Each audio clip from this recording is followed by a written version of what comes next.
സ്ഥലം വികാരപരമായി എൻ്റെ ജീവിതത്തിൻ്റെ ഒരു ഭാഗമാണ്.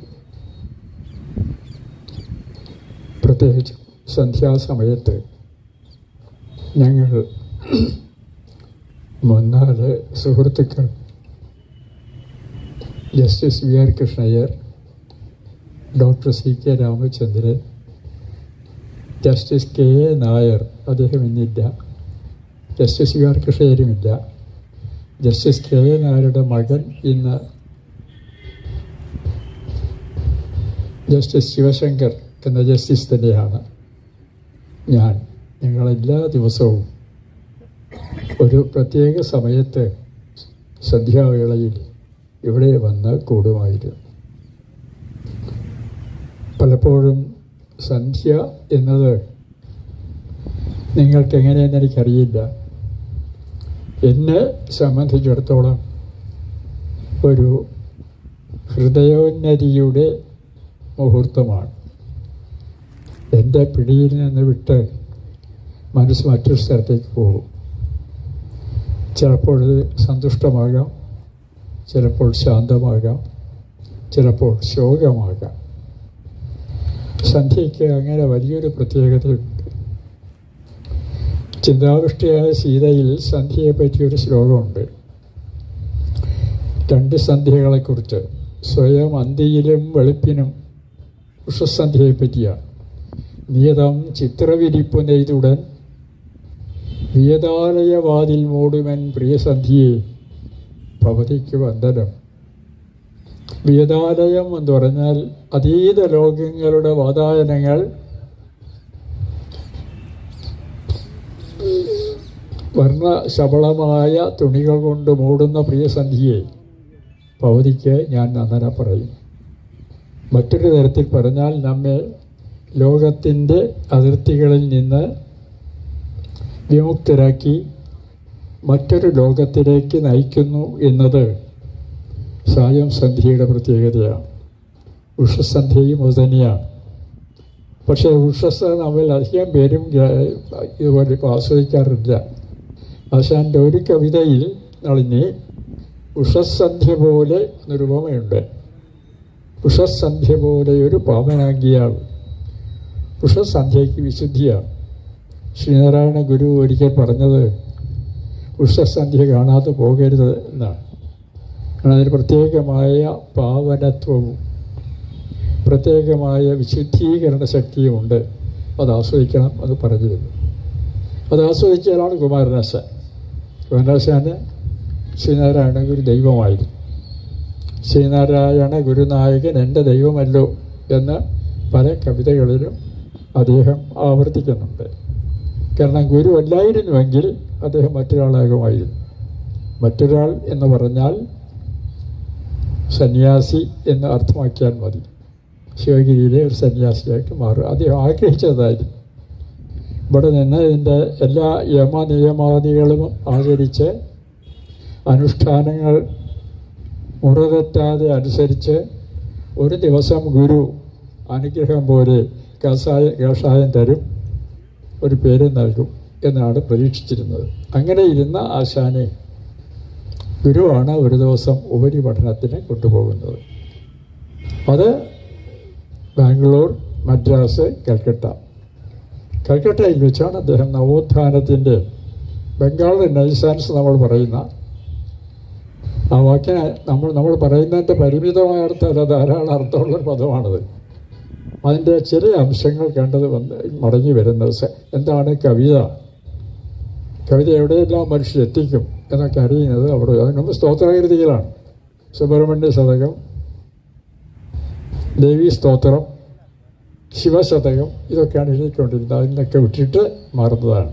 അപ്പം അങ്ങനെ കുമാരനാശാൻ ഈ വന്നതിന് ശേഷം അദ്ദേഹം പുതിയ ഒരു പ്രസ്ഥാനം ആരംഭിക്കുന്നത് 1907 908 അത് കൂടുതൽ പ്രസിദ്ധമായി. അതാണ് വീണപൂവ്. കുമാരനാശാൻ കവി എന്ന രീതിയിൽ അടിസ്ഥാന ഭാവം നിങ്ങൾക്കറിയാമെന്ന് എനിക്ക് തോന്നുന്നു. ഓരോ കവിക്കും ഓരോ റൈറ്റിംഗ് സെൽഫ് എന്ന് സായിപ്പ് പറയും. രചനാപരമായ വ്യക്തിത്വം എല്ലാവർക്കും ഉണ്ടാവും. എല്ലാവർക്കും പലർക്കും ഉന്മേഷപ്രദകരമായ വ്യക്തിത്വമാണ്, ചിലർക്ക് ഉല്ലാസപ്രദമായ വ്യക്തിത്വമാണ്. ആശാൻ്റേത് ശോകാത്മകമായ വ്യക്തിത്വമായിരുന്നു. എന്തുകൊണ്ട് ശോകം എന്ന് നിങ്ങൾ ചോദിക്കാം. ശോകം ഒരു ജന്മവാസനയാണ്. നമ്മളെല്ലാം ചെറു വാസനയോട് ജനിച്ചു വരുന്നവരാണ്. ആശാൻ തന്നെ അതിനെ യുക്തിയുടേതല്ലാത്ത ഭാഷയിൽ നളിനിയിൽ വിശദീകരണം നൽകുന്നുണ്ട്. സ്വന്തം കർമ്മവശരായി തിരിഞ്ഞിടുന്ന അന്തമറ്റ ബഹുജീവകോടികൾ അന്തരാളഗതി. അതിലൊക്കെ നമ്മൾ എവിടേക്ക് പോകുന്നു? ജീവന്റെ ഗതി നിങ്ങൾക്ക് എനിക്കും പിടിയില്ലാത്ത, ലൗകിക ഭാഷയിൽ അർത്ഥം പറയാൻ നിവൃത്തിയില്ലാത്ത ഇതുപോലെ അനേകം ശ്ലോകങ്ങൾ ആശാന്റെ കാവ്യങ്ങളിലുണ്ട്. പക്ഷെ ആശാൻ എന്ന കവന വ്യക്തിത്വത്തെ പ്രാരംഭം മുതൽ അലട്ടിയിരുന്നത് ഈ ജീവിതത്തിൻ്റെ ക്ഷണികതയാണ്. ഇത് നാളെ ഇല്ലാതാകും. നമ്മളിതെല്ലാം മറന്നുകൊണ്ടാണ് ജീവിക്കുന്നത്. നാളെ ഇത് നമ്മുടെ കയ്യിൽ നിന്ന് വിട്ടുപോകുന്ന ഒരു സാധനമാണ്. നരരുടെ ചലമായ ജീവിതം, ചലം മറ്റ് മാറിക്കൊണ്ടിരിക്കുന്നത് തിരോഭവിക്കുന്ന കരുതുകിലെങ്ങനെ ധീരനാവും ഞാൻ എന്നാശാൻ എഴുതിയത് ഇതിനൊക്കെ വളരെ കാലം മുമ്പാണ്. അദ്ദേഹത്തിന് നോട്ട് ബുക്കിൽ കിടന്ന 2 വരികളാണ് ഞാൻ ഉദ്ധരിച്ചത്. ഓരോ മരണവും ആശാനെ ദുഃഖിതനാക്കുന്നുണ്ട്. ഓരോ മരണവും ജീവിതത്തിൻ്റെ ക്ഷണികത അദ്ദേഹത്തിന് ഓർമ്മിപ്പിക്കുന്നു. ഇത് ആശാന്റെ വ്യക്തിത്വത്തിലെ ഒരു പ്രധാനപ്പെട്ട ഘടകമാണ്. മറ്റൊരാൾ ചങ്ങമ്പുഴയാണ്. ചങ്ങമ്പുഴ ആശാൻ തമ്മിലുള്ള സാമ്യങ്ങളിലൊന്നാണ്. രചനാപരമായി അവരുടെ ശൈലി ഇതിലൊന്നും ഒരു സാമ്യവുമില്ല. ചില കാര്യങ്ങൾ സാമ്യമുണ്ട്. ഇപ്പോൾ ചങ്ങമ്പുഴ ആദ്യകാലം എഴുതിയൊരു ശ്ലോകങ്ങളിലൊന്ന്, അത് പറയാൻ ആശാനെ മനസ്സിലാക്കാൻ എളുപ്പമാണ്. ലോകം ശാശ്വതമല്ല. തുടക്കം അങ്ങനെയാണ്. ലോകം എന്ന് പറഞ്ഞാൽ നമ്മുടെ ലൗകികമായ ജീവിതം. ജീവിത സുഖസ്വപ്നങ്ങൾ മായും. സുഖത്തെപ്പറ്റി ഒരുപാട് സ്വപ്നം നിങ്ങൾക്കുണ്ട്, എനിക്കില്ല. ജീവിത സുഖസ്വപ്നങ്ങൾ മായും. വരും ശോകം. പകരം വരുന്നത് അദ്ദേഹമാണ്. ആര്? ശോകം. മായിക ബുദ്ബുദങ്ങൾ മറയും. താൽക്കാലിക വിനോദങ്ങൾ ഉണ്ടാക്കുന്ന നമ്മുടെ സരസങ്ങളെല്ലാം മായും. പായും സരിൽ സഞ്ചയം. കാലപ്രവാഹം തുടർന്നുകൊണ്ട് തന്നെ ഇരിക്കും. പിന്നീട് നാഗം. അതിനിടയിൽ വിശ്വാസികൾ പറയും, നിങ്ങളോട് സ്വർഗമുണ്ട്, ഇവിടെ നിങ്ങൾ ദുരിതം അനുഭവിച്ചുള്ളൂ, സ്വർഗമുണ്ട്.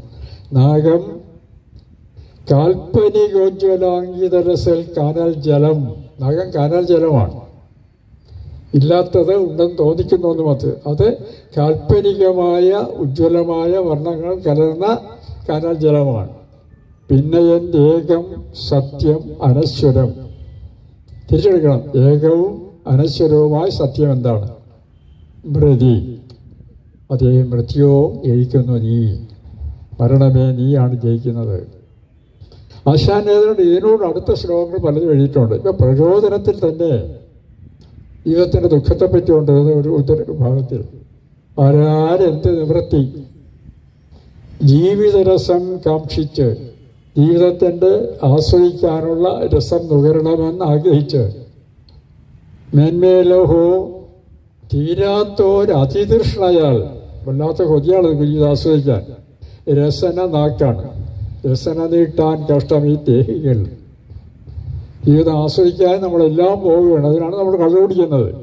അതിന് മറ്റു ജീവിതത്തിൽ ഒരുപാട് ഉപായങ്ങൾ സ്വീകരിക്കുന്നതെല്ലാം ജീവിത രസം ആസ്വദിക്കുന്നതിനാണ്. വിധി എന്ന് പറയുന്നത് അഥവാ കാലം എന്ത് ചെയ്തു? രണ്ടും ഒന്നാണ്. എന്ത് ചെയ്യുന്നു? തീരാത്തോര്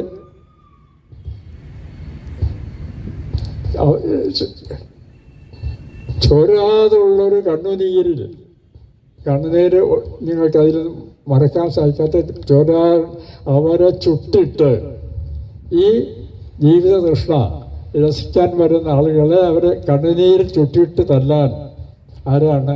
അയസ്കാരാഠ്യൻ. അയസ്കാരാഠ്യൻ കൊല്ലൻ. അല്ലെ അയസ് ഇരുമ്പുകൊണ്ട് ജോലി ചെയ്യുന്നവൻ.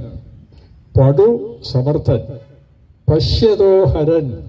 പശ്യതോഹരൻ നമ്മുടെ കൺമുമ്പിൽ നിന്ന് നമ്മെ അപഹരിച്ചുകൊണ്ട് പോകുന്നവൻ, നമ്മളെ പ്രാണൻ തന്നെ അപഹരിച്ചുകൊണ്ട് പോകുന്നവൻ. അവായ ക്രൗര്യൻ. നീക്കുപോക്കില്ലാത്ത ക്രൂരതയോടുകൂടിയവൻ എന്നും വിധി. ദാശാന്റെ ശ്ലോകമാണ്. പക്ഷേ അടിസ്ഥാനപരമായി ശോകഭാവമാണ് ഉള്ളത്. അത് നല്ലൊരു അശ്രദ്ധത്തോളം നിലനിൽക്കുന്നത് ആദ്യ കവിത വിടവുമാണ്. ഹാ പുഷ്പമേ തുടങ്ങുന്ന അങ്ങനെയാണ്. അധികതുംഗപദത്തിൽ എത്ര ശോഭിച്ച് എന്നതൊരു രാജ്ഞികണക്കൈ നീ. എന്നിട്ട് ജീവിതത്തിൻ്റെ സ്ത്രീ ഭൂവിൽ അസ്ഥിരമാണ്. ശ്രീ ഐശ്വര്യം സംശയമില്ല. നിന്റെ ആ ഭൂതി എന്ന ഇന്നലെ നീ എങ്ങനെ കഴിഞ്ഞു വിലസിയിരുന്ന പുഷ്പമാണ്. ഈ ഇടപ്പെന്താണ് അവസാനിക്കുന്നത്? എൻ്റെ കണ്ണിനോട് ഞാൻ പറയുകയാണ്, പൂവിൻ്റെ കിടപ്പുണ്ട്, കണ്ണേ മടങ്ങുക, കരിഞ്ഞു മലിഞ്ഞു വേഗത്തിൽ മണ്ണാകും ഈ മലരപൂവ് നിഷ്പ്രഭമാകും ഇപ്പോൾ. അടുത്തത് ഒരു പാഠം പഠിക്കണം, എണ്ണിയിടുക, മനസ്സിലാക്കുക. ആർക്കും ഇതുതാൻ ഗതി, അവന് വാഴ്വ് കിനാവ് കഷ്ടം. ഭൂമിയിലെ ജീവിതം സ്വപ്നമാണ് എന്ന് പറയുന്നതിന് തുല്യമാണ്. സ്വപ്നം കണ്ടു ഉയർന്നു, അത് അവസാനിക്കുന്ന പോലെ തീരുന്ന ഒന്നാണ് നഷ്ടം. ആശാൻ ഇതിനെ അതിലംഘിക്കുന്നു എന്നതാണ് ആശാൻ കവിതയിലെ ഏറ്റവും ബലിഷ്ഠമായ അംശം എന്ന് ഞാൻ കണക്കാക്കുന്നു. ഇതിനെ അതിലംഘിക്കുന്നതിന് ഒരൊറ്റ ഭാവം ആശാനുണ്ട്. നിങ്ങൾക്ക് എല്ലാവർക്കും അറിയാം, സ്നേഹമാണത്. ആശാൻ വിടവൂ പ്രസിദ്ധീകരിക്കുന്നതിന് മുമ്പ് ആശാൻ്റെ നോട്ട്ബുക്കുകൾ ചിലതൊക്കെ ഞാൻ കണ്ടിട്ടുണ്ട്, എല്ലാം കണ്ടിട്ടില്ല. അതിലൊരുപാട് എഴുതുന്നുണ്ട്. അതിൽ ഒരെണ്ണം പബ്ലിഷ് ചെയ്തിട്ടുണ്ട്, വനമാല വണിമാല എന്നൊക്കെ പറഞ്ഞ കൂട്ടത്തിലുണ്ട്. അവർക്കതിൻ്റെ പ്രാധാന്യം മനസ്സിലായിട്ടില്ല. അതാണ് അത് മഹാകവി എഴുതാൻ ശ്രമിച്ച അർത്ഥം കുറിപ്പെഴുതിയിട്ടുണ്ട്. അതിൽ ഒരു വാക്യം, ലോകാനുരാഗമില്ലാത്തവരെ നരൻ്റെ ആകാരമാർന്ന് ഇവിടെ നിങ്ങൾ ജനിച്ചിടായുവിൻ. നല്ല വരികളാണ്. ലോകത്തെ രാഗത്തോട് കാണാൻ നിവൃത്തിയില്ലാത്തവരെ, ലോകത്തിൻ്റെ നേർ കനകാം പുലർത്താത്തവരെ, നിങ്ങൾ മനുഷ്യരൂപത്തിലൂടെ ജനിക്കരുത്. വേറെ മൃഗമായിട്ട് ജനിച്ചു, മറ്റെന്തെങ്കിലും ജനിച്ചു. അപ്പോൾ ലോകാനുരാഗം മനുഷ്യനെ മനുഷ്യരാക്കുന്നു എന്നത് ആ ആദ്യഘട്ടത്തിൽ തന്നെ ആശാന്റെ അന്തരംഗത്തിൽ ഉറച്ചു നിന്ന ദൃഢമായ ആശയമല്ല, വീക്ഷണമാണ്. ആ വീക്ഷണമെല്ലാത്തിനും അതുകൊണ്ടാണ് അടുത്ത കവിത വന്നപ്പോൾ നളിനി അഥവാ ഒരു സ്നേഹം, അത് പേരാണ്. നളിനി അഥവാ ഒരു സ്നേഹം, അതുപോലെ സ്നേഹം വേറെ ഇല്ല. ആ സ്നേഹം വളരെ വിചിത്രമാണ്. ഈ ലോകത്തിൽ നമ്മൾ നടത്തുന്നതല്ല. കുട്ടിക്ക് അടുത്ത് പള്ളിക്കൂടത്ത്, നിങ്ങൾക്കറിയാം, ഈ കൊടിപ്പള്ളിക്കൂടെ അറിയില്ലല്ലോ. അവരൊന്നിച്ച് പോകുന്ന രണ്ട് കുഞ്ഞുങ്ങൾ, നളിനി ദിവാകരൻ, മറ്റുള്ളവരുടെ കൂട്ടത്തിൽ ഇവർ രണ്ടും വേറിട്ട് നിൽക്കും. അവർ പലപ്പോഴും മരത്തണയിൽ പോയിരിക്കും. കുയില് പാട്ടിമാടി പോകുമ്പോൾ കുയിലിനെ വാഴ്ത്തി അവരനുകരിക്കും. അത് നളിനി പിന്നീട് ഓർമ്മിക്കുന്നത്, പാടും ആൺകുയിലെ വാഴ്ത്തി ആ രവം, ആ ശബ്ദം കൂടവേ അനുകരിച്ചു പോയതും ചാടുകാരനോട് എന്നോടാരിയൻ ആ പേടയെ പരിഹസിക്കുന്നതും ഞാൻ ഓർക്കുന്നു. പേടയെ പരിഹസിക്കുന്നതിനാണ് പെൺകുയിൽ പാടുകയില്ല എന്നാണ് കവി ശാസ്ത്രം അറിയില്ല. അത് പറഞ്ഞു, അയ്യോ പെണ്ണുങ്ങൾക്ക് പാടാൻ അറിയില്ല, ഞാനാണ് പാടുന്നത്. അങ്ങനെ അവളുടെ മുടിയിൽ പൂ പറിച്ച് വെച്ചു കൊടുക്കുമായിരുന്നു, തമാശ പറയുമായിരുന്നു, അക്ഷരങ്ങൾ എഴുതി പഠിപ്പിക്കുമായിരുന്നു. അങ്ങനെ കുറച്ച് കഴിഞ്ഞപ്പോൾ മുതിർക്കാൻ തുടങ്ങിയപ്പോൾ രണ്ടുപേരും പിരിക്കും.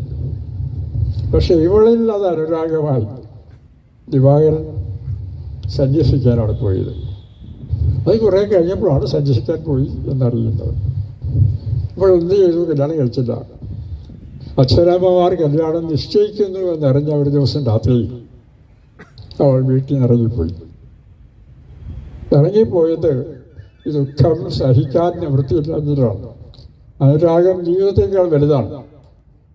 പോയിട്ട് അവൾ ആദ്യം ശ്രമിച്ചത് ആത്മഹത്യ ചെയ്യാനാണ്.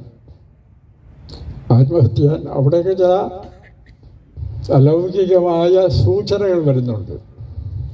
ആത്മഹത്യാ ബോധത്തൊരു പ്രാർത്ഥനയുണ്ട്. നക്ഷത്രങ്ങളാണ് കാണുന്നത്, രാത്രിയാണ്, പാതിരാത്രിയാണ്, ജലാശയത്തിൽ ചാടിയാണ് മരിക്കാൻ പോകുന്നത്. അവിടെ നിൽക്കുമ്പോഴത്തേക്കും നിത്യഭാസുര നമസ്കാരങ്ങളെ, നല്ല ശ്ലോകമാണ്, സംബോധന. നിത്യഭാസുര നമസ്കാരങ്ങളെ, ക്ഷിത്യവസ്ഥ, ഭൂമിയുടെ അവസ്ഥ, അതാ നിങ്ങൾ ഓർത്തിടുക. നിങ്ങളറിയില്ല മനുഷ്യൻ്റെ അവസ്ഥ എന്തെന്ന്. അത്യനർത്ഥ അവശ ഞാൻ. ഒരുപാട് അനർത്ഥങ്ങൾ സഹിച്ച് ഞാൻ വശം കെട്ടവളായി തീർന്നിരിക്കുന്നു. എൻ്റെ ഈ കൃത്യം മാപ്പ് തന്നാലും. ഇത് വേറെ ആരെങ്കിലും കവിതയുണ്ട്, ചെങ്ങമ്പുഴയുടെ കവിതയിലുണ്ട്. ചെങ്ങമ്പുഴയുടെ കവിതയിലും ഇതുപോലെ ഒരു ശ്ലോകമുണ്ട്. പിന്നീട് പാടുന്ന അസ്ഥിമാടത്തിലാണെന്നാണ് എൻ്റെ ഓർമ്മ. അതാണ് ഇവർക്ക് തമ്മിൽ ചില സാമ്യങ്ങൾ വരുന്നുണ്ട്. അങ്ങനെ പറഞ്ഞിട്ട് ചാടി വീഴും. താഴത്തേക്ക് പോകുമ്പോൾ ഏതോ താമര തണ്ടിൽ തലമുടി ഉടക്കി എന്നവർ കരുതി. പക്ഷേ അവളുടെ തലമുടിക്ക് പിടിച്ച് ഒരാളോട് കരയ്ക്കാണ് ചെയ്തത്. അതൊരു യോഗിനിയാണ്. യോഗിനി ഏതോ യോഗദൃഷ്ടിയാൽ എന്ന് തൽക്കാലം ധരിക്കും. വളരെ യാദൃച്ഛികമായി ഈ ഒരു അപകടം അറിഞ്ഞു. അവളെ പിടിച്ചു പൊക്കി അവളുടെ ഹിരനോടുകൂടി ഹിരന്മാരെ തൻ്റെ ആശ്രമത്തിൽ കൊണ്ടുപോകും. അവിടെ താമസിപ്പിക്കും. കുട്ടി ഇനി സാഹസമാണ് ചെയ്തത്. ജീവൻ നശിപ്പിക്കാനുള്ളതല്ല, ജീവൻ പുണ്യം പറഞ്ഞു. അവരുടെ രീതിയിലുള്ള സന്യാസിനിയുടെ എല്ലാ അനുഷ്ഠാനങ്ങൾക്കും അവളെ വിധേയരാക്കി കഴിഞ്ഞപ്പോൾ ഒരു ദിവസം അവൾക്ക് വസിഷ്ഠഭാമിനി, അരുന്ധതി നക്ഷത്രം, വസിഷ്ഠൻ്റെ ഭാര്യയാണ്, നിത്യയിൽ പ്രത്യക്ഷപ്പെട്ടു. നിന്റെ പ്രിയൻ വരുന്നു. അവിടെ ഈ 5 കൊല്ലം കൂടെ കഴിഞ്ഞിട്ടും ദൈവത്തിൽ മനസ്സ് പോയില്ല. മനസ്സ് പ്രിയനിൽ തന്നെയാണ്. ദിവാകരൻ എന്നാണ് പേര്. നിന്റെ പ്രിയൻ ഇന്ന് വരും എന്ന് പറഞ്ഞു. എന്ന് മാത്രമല്ല അവൾ സ്വപ്നം കാണുന്നു. പണ്ട് തപസ് ചെയ്ത പാർവതിയുടെ മുമ്പിൽ ശിവൻ വടുവിൻ്റെ രൂപത്തിൽ പ്രത്യക്ഷപ്പെട്ട് സ്വപ്നം കാണുന്നു. അതുകൊണ്ട് ഇവൾ രാവിലെ ഇറങ്ങി കുളിച്ച് അവിടെയാണ് ഉഷസന്ധ്യ വരുന്നത്. പോയി സ്വന്തം അധിഷ്ഠയതിനായി കുളിച്ച് നേർചിന്ത ഈറനോട് ഉണങ്ങിയില്ല. പൊയ്കതൻ്റെ മുന്തിരാങ്ക രുചിയിൽ നിന്ന് ഉഷസന്ധ്യ പോലെയൊരു പവനാകിയാൾ. നല്ല ശൃംഗാര വർണ്ണനയ്ക്ക് വകയുള്ളതാണ്. കാരണം ഇറാനോടുകയാണ് നിൽക്കുന്നത്. യുവതിയാണ്, അംഗസൗഷ്ഠവമുണ്ട്, മറ്റു പല വർണ്ണനകൾക്ക് സാധ്യതകളോ ഇതൊന്നുമില്ല. ഉഷസന്ധ്യ പോലെയൊരു പവനാകിയാൾ.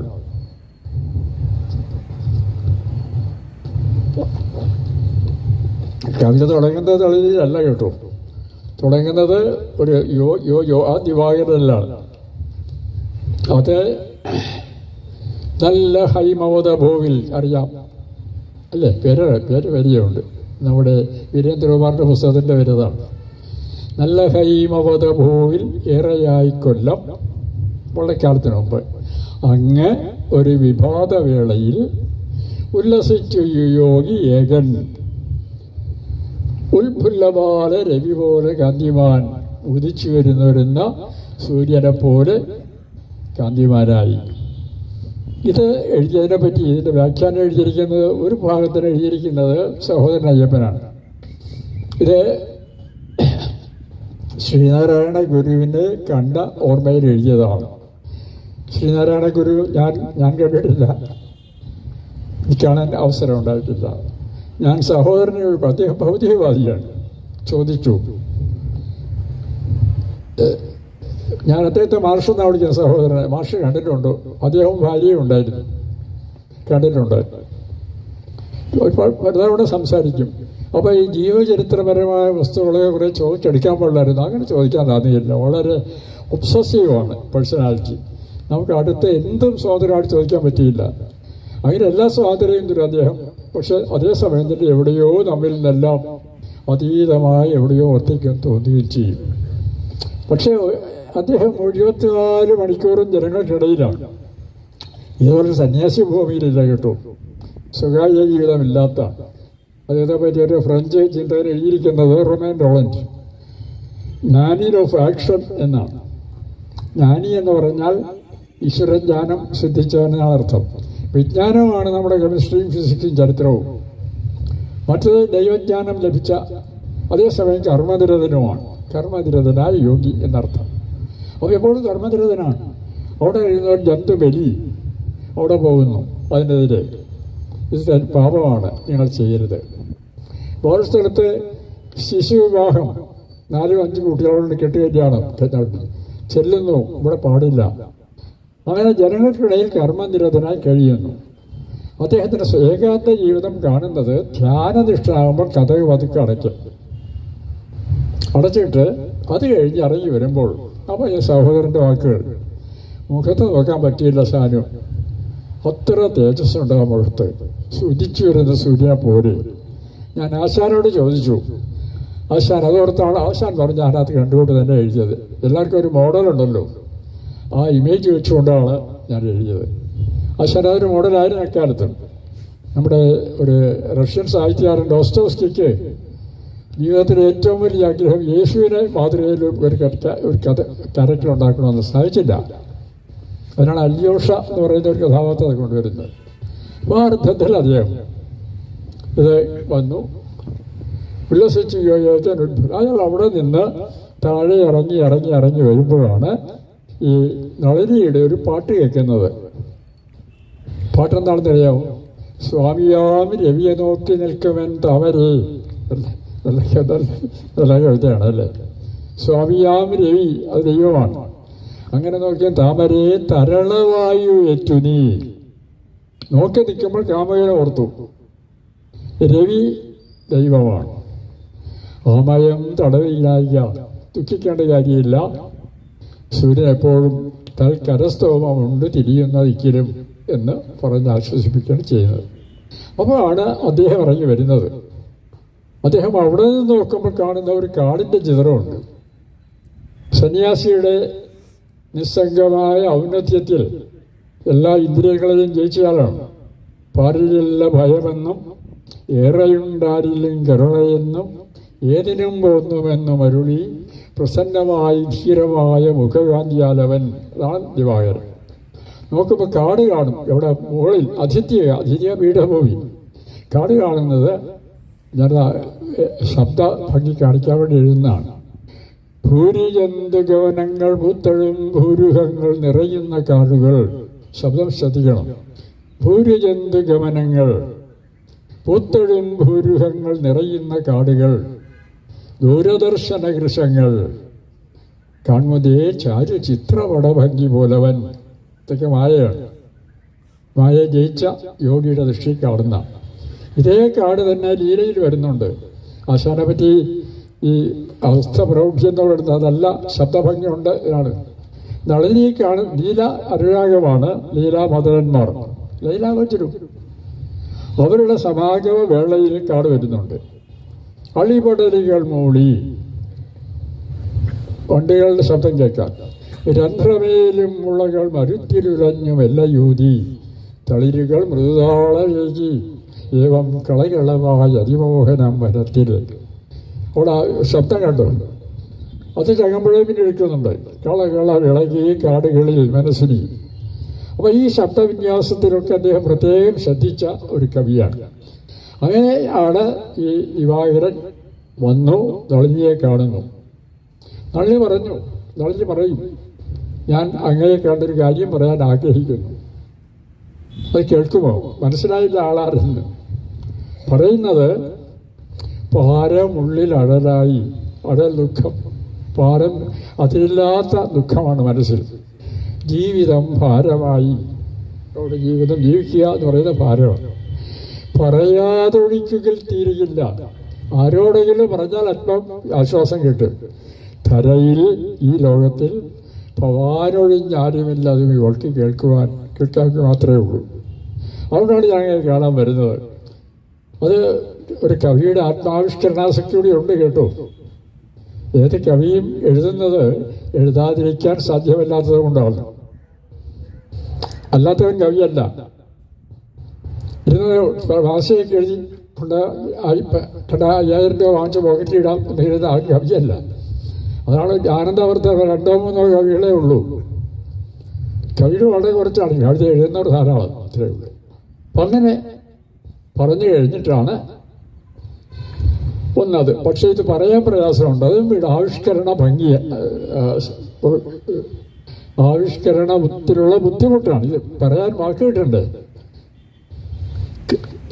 ഗായകന് അവൻ്റെ ശബ്ദമുണ്ട്, അതവൻ വിന്യസിച്ച് കൊണ്ടുവരും. മധുരമണിയരുടെ പാട്ട് കേട്ടാൽ അത് MS സുബ്ബലക്ഷ്മി ഞാൻ കേട്ട് മധുമറന്ന് ചെയ്തിട്ടുള്ളതാണ്. നമ്മൾ മറ്റൊരു ലോകത്തിൽ പോകും. ഒരു ചിത്രം കണ്ടാൽ ചിത്രത്തിനതിന് ശബ്ദവും രേഖകളും എല്ലാം നോക്കി നോക്കി നോക്കി ധ്യാനിക്കാം. ചിത്രം കാണാനുള്ളതല്ല, ധ്യാനിക്കാനുള്ളതാണ്. നേരെ മറിച്ച് കവിതയിൽ വരുമ്പോൾ ഈ അലവലാതി വാക്കുകളാണ് നമ്മുടെ ഭാഷ. അത് നമ്മൾ ഉപയോഗിച്ച് ചീത്തയാക്കിയ വാക്കുകളാണ്. ഇതിനെടുത്തിട്ടാണ് ഇവൻ അവരുടെ ഇംഗ്ലീഷുകാർ പറയുന്നത് language is the most obstinate medium. Obstinate വെച്ചാൽ വഴങ്ങാത്തതാണ്. അവൻ ശാഠ്യമുള്ളൊരു സാധനമാണ്. ഇവനിത് അതാണ്. ഇത് പറയാൻ വാക്കില്ല. തന്നതില്ല അവരനെ ഉള്ളു കാട്ടുവാൻ ഒന്നുമേ നരനുപായം ഈശ്വരൻ. എൻ്റെ ഹൃദയത്തിൽ ഞാൻ എന്തനുഭവിക്കുന്നു? ഈ സായം സന്ധി കാണുമ്പോൾ, ഈ സൂര്യാസ്തമയം കാണുമ്പോൾ, എൻ്റെ അന്തരംഗം അനേക രോഗങ്ങളിൽ വിഹരിക്കുമ്പോൾ ഞാൻ എങ്ങനെ നിങ്ങളോട് പറയും? എനിക്ക് വാക്കുകൾ തന്നതിൽ അവരൻ ഉള്ളു കാട്ടുവാൻ ഒന്നുമേ നരനുപായം ഈശ്വരൻ. ഇന്ന് ഭാഷ ആകെയുള്ളത് ഭാഷയാണ്. അത് അപൂർണമാണ്. അതിന് വേണ്ടത്ര തികയില്ല, പെർഫെക്റ്റ് അല്ല. വന്നുപോകും പിഴയും അർത്ഥശങ്കയാൽ എന്ന് പിന്നീട് പറയും. അത് ആവിഷ്കരണത്തിൻ്റെ ഭംഗിയാണ്. രണ്ടുമൊക്കെ ഒന്നും അറിയാതെ വന്ന് ചേർന്ന ഇതൊക്കെ ഞാനത് പറഞ്ഞു പോയാൽ രണ്ടും പറയാൻ പാടില്ല. എന്നിട്ട് ഇവിടെ മുഴുവനോട് പറയും. ആദ്യം പറയും പാവനാങ്കി, അങ്ങനെ ഞാൻ സ്നേഹിക്കുന്നു, അങ്ങനെ കാണാനാണ് എൻ്റെ ജീവിതം ജീവിച്ചിരുന്നത്, ഞാൻ അതിനാണ് വന്നത്, അങ്ങനെ എന്നെ സ്വീകരിക്കണം. അപ്പോൾ അദ്ദേഹം പറഞ്ഞത് പാവനാങ്കി, പാവനമായ അംഗത്തോട് കൂടിയവൾ, പരിശുദ്ധ സൗഹൃദം, ശുദ്ധമായി ഇത്രയും കാലം നീ കാത്തിരുന്നു. നീ വഹിപ്പത് അതിലോഭനീയ മോഹം, ലോഭനീയം കൊതിക്കുന്നതാണ്, കൊതിപ്പിക്കുന്നതാണ് നിന്റെ സൗഹൃദം. പക്ഷേ എനിക്കത് സാധ്യമല്ല. ഞാൻ ലോകത്തോടുള്ള സംഘം ബന്ധം വെടിഞ്ഞവനാണ്. ഭാവിയായികത് അത് എന്നിലല്ല, നശ്വരരായ മനുഷ്യരല്ല, ദൈവത്തിലാണ് അർപ്പിക്കുന്നത്. ചിതാശവങ്ങളിൽ പൂവ് പോൽ, ചിതയിൽ വെച്ച ശവത്തിൽ പൂവ് അർപ്പിച്ചാൽ വെറുതെ കരിഞ്ഞു പോകുകയുള്ളൂ. അത് ഭഗവാന്റെ പാദങ്ങളിൽ അർപ്പിക്കേണ്ടതാണെന്ന് പോകാൻ പോവുകയാണ്. അദ്ദേഹം പോകും എന്ന് കണ്ടപ്പോഴാണ് അവൾ ഓടിച്ചെന്ന് കെട്ടിപ്പിടിക്കും, കാലിൽ കെട്ടിപ്പിടിച്ചിട്ട് അവിടെ പറയുന്ന വാക്കുകൾ. വയസ്സിൻ്റെ ശബ്ദമൊക്കെ പോകുന്നു.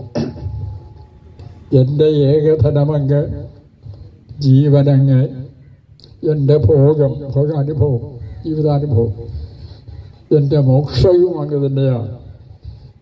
എൻ്റെ ഈശ ദൃഢമീപദാജമുജത്തിൻ്റെ സീമ ഇവിടെ എല്ലാം ഒതുങ്ങുന്നു. ഇത് പോകിൽ ഞാൻ ഇല്ല. അപ്പോൾ അദ്ദേഹം തിരിഞ്ഞിരിക്കുന്നത്. കാൽ കെട്ടിപ്പിടിക്കും, കണ്ണുനീര് കൊണ്ട് പാദങ്ങൾ നനയ്ക്കും. പിന്നീട് നാം കാണുന്നത് ദിവാകരൻ നളിനിയെ മനുഷ്യ സ്ത്രീയായി കാണുകയും നളിനിയുടെ നേർക്ക് മാനുഷികമായ ഭാവം കൊണ്ട് അദ്ദേഹം വിശുദ്ധനാവുകയും ചെയ്യുന്ന ആൾ. അത് യോഗ്യ ചീത്തയാക്കിയല്ല ചെയ്യുന്നത്.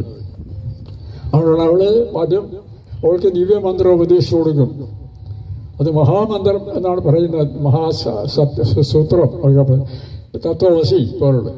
അവൾ നിന്ന് കഴിഞ്ഞിട്ട് അവൾ പെട്ടെന്ന് ഇദ്ദേഹത്തിൻ്റെ തോളിൽ വീണ് മരിച്ചു പോകും. മരിച്ചു പോയി കഴിഞ്ഞ് പിന്നെ എന്താ ചെയ്യേണ്ടത്? അപ്പോൾ സന്യാസിനി തിരക്കി വരും. ഇവിടെ പോയി കാണുന്നില്ലല്ലോ. രണ്ടുപേരും കൂടി അവളെ അടക്കം ചെയ്യുന്നതാണ് കാണിക്കുന്നത്. എന്നാൽ അതിന് ശേഷം ദിവാകരൻ പറയുന്നു, നിന്റെ ഇത്തരം ധരയിലങ്ങ് ശുദ്ധമാം ചിത്തവും മധുരമായ രൂപവും അത് ലൗകികമായ മാധുര്യമാണ്. ഈ ലോകത്തിൻ്റെ സൗന്ദര്യം ലോകത്തിന് എന്നെപ്പോലെ വേറെ ആർക്കും കാണുന്നത്.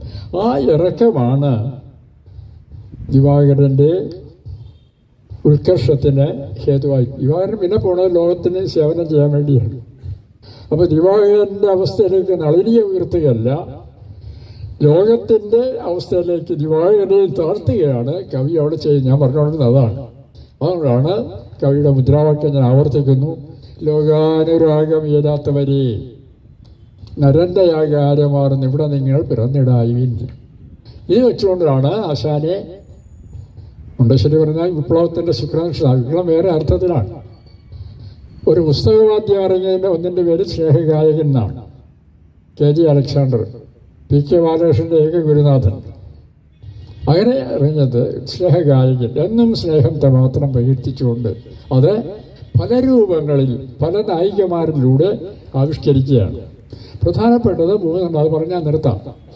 ഒന്ന് നളിനിയാണ്, രണ്ട് ലീലയാണ്. ലീല മറ്റൊരു തൻ്റെ ഭാര്യയാണ്.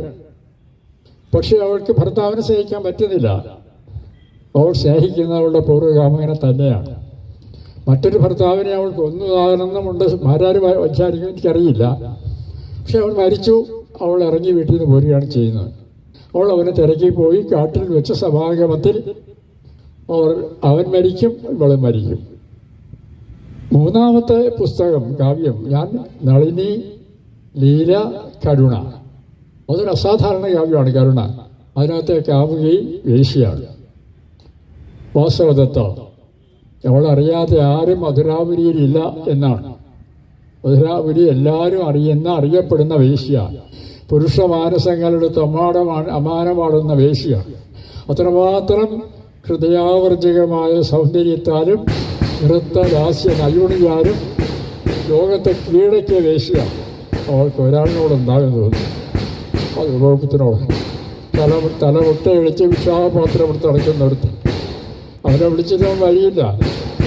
സമയമായില്ല. അവൾ ചൊടിക്കുന്നു, സമയമായില്ലെന്ന് എപ്പോഴും. എന്നെ വെറുതെ വരാമല്ലോ, വെറുതെ വന്ന് കാണാമല്ലോ എന്നൊക്കെ പറഞ്ഞിട്ട് ഒടുവിൽ അവൾ പറയുന്ന ഒരു രണ്ട് വരികളുണ്ട്. അർത്ഥഭാണ്ഡങ്ങൾ തൻ കനം കുറഞ്ഞു പോകുന്നു തോഴി. അവളുടെ തോഴിയോട് പറയുന്നു, ഞാൻ ഒരു മലയോളം സ്വർണം സമ്പാദിച്ചു കൂട്ടിയിട്ടുണ്ട്. അർത്ഥഭാണ്ഡങ്ങൾ അതിൻ്റെ കനം കുറഞ്ഞു പോകുന്ന തോഴി. ഈ തനുകാന്തി ലോകത്തിലെ പുരുഷമാനസങ്ങളെ മുഴുവൻ ആജ്ഞാനുവർത്തിയാക്കി തീർത്ത ഈ ശരീര സൗഷ്ഠവം വിലയിടിഞ്ഞിടുന്നു. തീർന്നില്ല, വ്യർത്ഥമായി തോന്നുന്നു കഷ്ടം. അവൻ കാണാതെ എനിക്കുള്ള നൃത്തഗീതാദികളിലെ നൈപുണി പോലും അവൾ വ്യർത്ഥതാബോധത്തിൻ്റെ ഏറ്റവും അടിച്ചട്ടിലെത്തി. ആ അവസ്ഥയിൽ നളിനിയിൽ വേശ്യയല്ല, അല്ല, വാസ്തവത്തിൽ വേശ്യയല്ല, വളരെ വിശുദ്ധമായ അനുരാഗത്തിൻ്റെ വാചനമാണ് പ്രകടമാക്കുന്നത്. ഈ മാറ്റം ഒരു വിമോചനത്തിൻ്റെ ഉപാധിയായി ആവിഷ്കരിക്കുന്നു. നിങ്ങൾ വായിച്ചു പഠിച്ചോളാം, ചിത്രീകരിക്കുന്നു എന്നതാണ് ഈ മൂന്ന്. ഇതിനെ ഞാനൊരു ട്രിലജിയായിട്ട് കണക്കാക്കുന്നത്, ഒരു കാവ്യത്രയം എന്ന് കണക്കാക്കുകയാണ്. ചണ്ടാലഭിഷയും ദുരവസ്ഥയ്ക്ക് വേറെ രൂപത്തിൽപ്പെടുന്നതാണ്.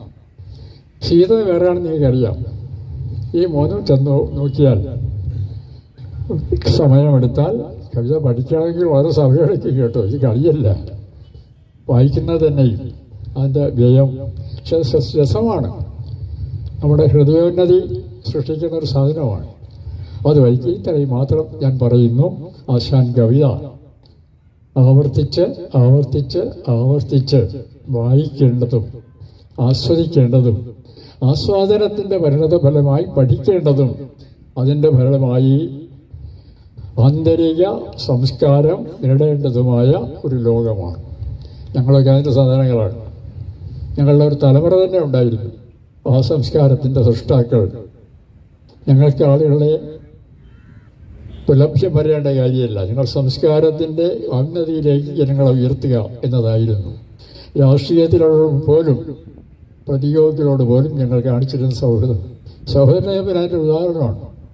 സഹോദരനബിനെ കുറ്റം പറഞ്ഞുകൊണ്ട് മറ്റൊരു പത്രം ഇയാൾ സ്വജനപക്ഷക്കാരനും കൈക്കൂലിയാണെന്ന് എഴുതിയപ്പോൾ അദ്ദേഹത്തിൻ്റെ മറുപടി അധിക്ഷിപ്തൻ്റെ മറുപടി എന്നാണ്. മറുപടി എഴുതുന്നവരുടെ മാന്യമായ ഭാഷയിലാണ്. ആ സംസ്കാരം നമുക്ക് വീണ്ടെടുത്തുകൊണ്ട് രാഷ്ട്രീയ സാമ്പത്തിക രംഗങ്ങൾ തിരിച്ചുപോക്ക് സാധ്യമല്ല. നമ്മുടെ പ്രാപ്യസ്ഥാനമായ സമത്വം, അത് ഭാഷ പറഞ്ഞിട്ടുള്ളതാണ്. പക്ഷെ അങ്ങനെ ഒരു കവിത കൂടിയുണ്ട്. സമത്വമേക ലക്ഷ്യം ഏവരും സ്വതന്ത്രരെന്നുമേ സമക്ഷം ഈ തമസ്സകറ്റി ഓതി ലോകമാകമേ ക്രമപ്പെടുത്തിയിടുന്ന നിന്റെ ഘോരമാം കൃപയ്ക്ക് ഞാൻ. സവർണമേറ്റ് എഴുതിയ കവിതയാണ് കേട്ടോ. നിന്റെ ഘോരമാം കൃപയ്ക്ക് ഞാൻ നമസ്കരിപ്പൂ. സൂര്യനാണ്. പോക നിൻ വഴിക്ക് നീ. അത്രയും മാത്രം പറഞ്ഞുകൊണ്ട് ഞാൻ എൻ്റെ ഉദ്ഘാടനം നിർവഹിച്ചുകൊള്ളുന്നു. നിങ്ങൾക്ക് അത്യന്തം വിനയപൂർവ്വം നന്ദി പറയുകയും ചെയ്യും.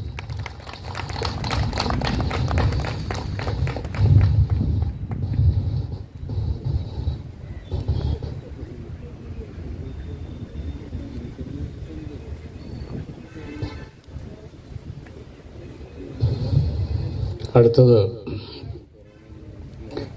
സ്നേഹഭാവനയുടെ വിപ്ലവമൂല്യം എന്ന വിഷയത്തെ അധികരിച്ചുകൊണ്ടുള്ള പ്രഭാഷണമാണ്. ബഹുമാനായ ഡോക്ടർ സുനിൽ പി ഇളയിടത്തെ പ്രഭാഷണത്തിനായി ക്ഷണിക്കണം.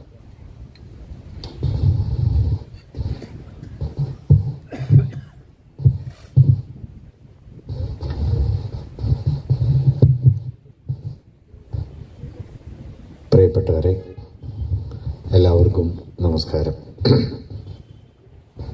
ആശാന് ലഭിച്ച ഏറ്റവും വലിയ വിശേഷണം സ്നേഹഗായകൻ എന്നതായിരുന്നു എന്ന കാര്യം സാനുമാഷ് ഇവിടെ ആശാൻ കവിതകളുടെ ആന്തരതത്വത്തെ സ്പർശിച്ചുകൊണ്ട് വിശദീകരിക്കുകയുണ്ടായി. ആശാന്റെ സ്നേഹസങ്കല്പം അത് ഉൾക്കൊള്ളുന്ന വലിയ വിമോചക മൂല്യത്തെ പ്രകാശിപ്പിക്കുന്ന രണ്ട് വരികൾ മാഷ് 2-3 തവണ ഉദ്ധരിച്ചു. ലോകാനുരാഗം ഇയലാത്തവരെ നരന്റെ ആകാരമാർന്നിവിടെ വന്നു പിറന്നിടായുവിൻ. സ്നേഹമെന്നത് ഈ ലോകത്തെ മോചിപ്പിക്കാൻ പോന്ന ഒരു ശക്തിയാണ് എന്നത് ആശാൻ തൻ്റെ കവിതകളിലൂടെ പല രൂപത്തിൽ ആവിഷ്കരിച്ച ആശയങ്ങളിലൊന്നാണ്. വീണപൂവ് മുതൽ ഒരു പക്ഷേ ചണ്ടാല ഭിക്ഷുകിയും ദുരവസ്ഥയും വരെ ആശാൻ കൃതികളുടെ അടിപ്പടവായി ഇങ്ങനെയൊരു സ്നേഹഭാവനയും അതിൻ്റെ വിമോചകമായ വിപ്ലവപരമായ ഉള്ളടക്കവും അടങ്ങിയിട്ടുണ്ട് എന്നാണ് ഞാൻ കരുതുന്നത്. വീണപൂവിൽ ആശാൻ സ്നേഹം എന്നതിനേക്കാൾ ഒരുപക്ഷെ സൗന്ദര്യം എന്ന അനുഭവത്തെ മുൻനിർത്തി പുതിയ ചില കാര്യങ്ങൾ പറയാൻ തുടങ്ങുന്നുണ്ട്. വീണപൂവ് സുന്ദരമാണ് എന്ന് പറയാൻ, ഈ പൂവിൻ്റെ സൗന്ദര്യത്തെക്കുറിച്ച് പറയാൻ തന്നെ ആശാൻ ഉപയോഗിക്കുന്ന പ്രധാന കൽപ്പനകളിലൊന്ന് ജാതാനുരാഗം ഒരുവന്റെ മിഴിക്ക് വേദ്യം ഏതോ വിശേഷ സുഭഗത്വവും ആർന്നിരിക്കാം എന്നാണ്. അനുരാഗിയായ ഒരാളുടെ കണ്ണുകൾക്ക് മാത്രം തെളിഞ്ഞു കാണാൻ കഴിയുന്ന വിശേഷ ഭംഗി ഈ പൂവിന് കൈവന്നിട്ടുണ്ട് എന്നാശാൻ എഴുതുന്നു. ഇത് സാധാരണയിൽ കവിഞ്ഞ അർത്ഥമുള്ളൊരു കാര്യമാണ് എന്ന് മനസ്സിലാക്കേണ്ടതുണ്ട്. ജാതാനുരാഗം ഒരുവന്റെ മിഴി എന്നത് സൗന്ദര്യം എന്നത് ഒരു പൊതുക്കാഴ്ചയല്ലാതാവുകയും സവിശേഷമായ ഒരു ആത്മഭാവം ഒരു വസ്തുവിൽ കാണുന്ന വിശേഷമൂല്യമായി സൗന്ദര്യത്തെ മാറ്റി തീർക്കുകയും ചെയ്യുന്നു എന്നതിനെ സൂചിപ്പിക്കുന്നുണ്ട്. എല്ലാവരും നോക്കിയാൽ കാണുന്നൊരു ഭംഗിയല്ല സൗന്ദര്യം. ഒരു വസ്തുഗുണം എന്നതിനപ്പുറം സൗന്ദര്യം ഒരു ആന്തരിക മൂല്യമായി പരിണമിക്കുന്നു. ഒരു വ്യക്തിയുടെ ആന്തരികമായ ബോധ്യങ്ങളുടെയും അനുഭൂതിയുടെയും സാരമായി സൗന്ദര്യം മാറിത്തീരുന്നു എന്നതാണ് ഈ കൽപ്പനയുടെ പ്രധാനപ്പെട്ട ഒരു താല്പര്യം. സൗന്ദര്യത്തെ അങ്ങനെയല്ലാതെയും വസ്തുബന്ധങ്ങളും വസ്തുഗുണങ്ങളുമായി കാണാവുന്നതാണ്. നമ്മുടെ മധ്യകാല കവിതകളിലും മണിപ്രവാള പാരമ്പര്യത്തിലും ആശാന്റെ കാലത്ത് തന്നെ പ്രബലമായിരുന്ന വർണ്ണനാ രീതികളിലുമൊക്കെ ഈ വസ്തുഗുണമായി തീരുന്ന സൗന്ദര്യം ധാരാളമായി പ്രതിപാദിക്കപ്പെട്ടിട്ടുണ്ട്. വെണ്ണ തോൽക്കും ഉടലിൽ സുഗന്ധിയാം എണ്ണ തേച്ചരയിൽ ഒറ്റമുണ്ടുമായി ഉല്ലസിക്കുന്ന പാർവതിയെക്കുറിച്ചൊക്കെ അക്കാലത്ത് നമ്മുടെ തന്നെ മഹാകവികൾ എഴുതുകയും ചെയ്തിട്ടുണ്ട്. ആ ഒരു ഘട്ടത്തിലാണ് ആശാൻ നേരത്തെ മാഷൂടെ സൂചിപ്പിച്ചതുപോലെ ഉഷസന്ധ്യ പോലെ പാവനാങ്കി എന്നും നിലാവിൻ്റെ നാളം പോലെ സൗന്ദര്യം നിറഞ്ഞവൾ എന്നും ഒക്കെ സവിശേഷമായ പുതിയ കൽപ്പനകളിലേക്ക് സൗന്ദര്യത്തെ രൂപാന്തരപ്പെടുത്തുകയും സൗന്ദര്യമെന്നത് ഒരു അനുഭൂതി മൂല്യമായി മാറുകയും ചെയ്യുന്നു, ഒരു വസ്തുമൂല്യമല്ല. ഇത് ചെറിയൊരു മാറ്റമല്ല. കാരണം എല്ലാവരും കാണുന്ന പൊതുക്കാഴ്ചകളിൽ നിന്ന് ഒറ്റയ്ക്കൊരാൾ കാണുന്ന ഒരുപക്ഷെ ആധുനികനായ ഒരു മനുഷ്യൻ, ആന്തരികത കൈവന്ന, തന്നിൽ താൻ തന്നെ പൂർണ്ണനാണ് എന്ന് കരുതുന്ന ഒരു സ്വയം പര്യാപ്തത കൈവന്ന പുതിയ മനുഷ്യൻ. ഈ പുതിയ മനുഷ്യന്റെ നോട്ടത്തിലാണ് സൗന്ദര്യം ഒരു വിശേഷ ഭംഗിയായി തീരുന്നത്. അതുകൊണ്ട് പൂവിന്റെ സൗന്ദര്യം എന്നത് പൂവിന്റെ മാത്രം സൗന്ദര്യമല്ല, മറിച്ച് ഈ നോക്കുന്ന ആളുടെ ആന്തരികമായ പുതിയൊരു മൂല്യത്തെ കൂടി ആ സൗന്ദര്യ കൽപ്പന ഉൾക്കൊള്ളുന്നുണ്ട് എന്ന് വേണമെങ്കിൽ പറയാം. ആ വ്യക്തിയാകട്ടെ ഒരുപക്ഷെ നവോത്ഥാനത്തോടെ, ആധുനികതയുടെ രംഗപ്രവേശത്തോടെ നമ്മുടെ നാട്ടിൽ പുതുതായി രൂപം കൊണ്ടുവന്ന ആധുനിക മനുഷ്യനുമാണ്. ലളിതമായി പറഞ്ഞാൽ പറ്റത്തിലൊരാൾ എന്നതിൽ നിന്ന് ഒറ്റയ്ക്കൊരാൾ എന്നതിലേക്ക് പരിണമിച്ചെത്തിയ പുതിയ മനുഷ്യ ഭാവനയിൽ പിറന്നതാണ് വീണപ്പൂവിലെ പൂവിന്റെ ഭംഗി എന്ന് പറയാം. ആ പുതിയ മനുഷ്യഭാവന വളരെ പ്രധാനമാണ്. കാരണം അതാണ് ഒരു ആൾക്കൂട്ടത്തിൽ നിന്ന്, ഒരു പറ്റത്തിൽ നിന്ന് ഒരു വ്യക്തിയെ സൃഷ്ടിച്ചത്. ഈ വ്യക്തിയുടെ രൂപപ്പെടലാണ് നവോത്ഥാനത്തിന്റെ ഏറ്റവും കാതലായ തത്വം എന്ന് സാധാരണ പറയാറുണ്ട്. എന്താണ്? ഒരു മനുഷ്യൻ വരുന്നു, അത് താൻ മാത്രമായ ഒരാൾ വരികയും ആ മാനുഷികതയെ ജീവിതത്തിന്റെ സമസ്ത വിധാനങ്ങളെയും വിശദീകരിക്കുന്ന ഒരു തത്വമായി തീരുകയും ചെയ്യുന്നു. മാൻ ഈസ് ദ മെഷർ എന്നൊരു മാനദണ്ഡം വളരെ മുമ്പേ ഉണ്ട്. പ്രൊട്ടഗോറസിന്റെ പഴയ തത്വങ്ങളിലൊന്നാണ് മാൻ ഈസ് ദ മെഷർ, മനുഷ്യനാണ് മാനദണ്ഡം. ആ പഴയ മാനദണ്ഡ കൽപ്പനയെ ഒരുപക്ഷെ ഒരു ആധുനിക സന്ദർഭത്തിലേക്ക് കൊണ്ടുവരികയും ജീവിതത്തിന്റെ എല്ലാ പ്രകാരങ്ങളെയും വിശദീകരിക്കാനുള്ള അടിസ്ഥാന തത്വമായി മാനുഷികത എന്ന് പറയുന്ന പുതിയൊരു മൂല്യത്തെ ഉയർത്തിക്കൊണ്ടുവരികയും ചെയ്തതാണ് നവോത്ഥാനത്തിന്റെ വലിയ ഫലങ്ങളിലൊന്ന് എന്ന് പൊതുവെ പറയാറുണ്ട്. അതെല്ലാ പ്രകാരങ്ങളിലും നമുക്ക് കാണാനായിട്ട് കഴിയും. ചന്തുമേനോൻ ഇന്ദുലേഖയുടെ ആമുഖത്തിൽ എഴുതുന്ന ഒരു കാര്യം, ഇത് സാധാരണയായി നിങ്ങൾ കേൾക്കുന്ന ഐതിഹ്യങ്ങളും അത്ഭുതങ്ങളും നിറഞ്ഞ കഥയല്ല, മറിച്ച് വീട്ടിലെ കഥയാണ്. അദ്ദേഹം ഉപയോഗിക്കുന്നത് അടുക്കളയിൽ സ്ത്രീകൾ സംസാരിക്കുന്ന ഭാഷയിൽ എഴുതപ്പെട്ട കഥയാണ് എന്നാണ്. മാനുഷികത അതിൻ്റെ ഏറ്റവും സമീപസ്ഥമായ രൂപങ്ങളിലേക്ക്, അനുഭവതലങ്ങളിലേക്ക് വരുന്നു എന്നത് നവോത്ഥാനം കൊണ്ടുവന്ന ഒരു പ്രധാനപ്പെട്ട കാര്യമാണ്. അതുകൊണ്ട് ഐതിഹ്യാത്മകമായ അകലങ്ങളിൽ വിചിത്ര രൂപികളായി നിന്നിരുന്ന ദൈവങ്ങളെ മാനുഷികമായ സമീപസ്ഥതയിലേക്ക്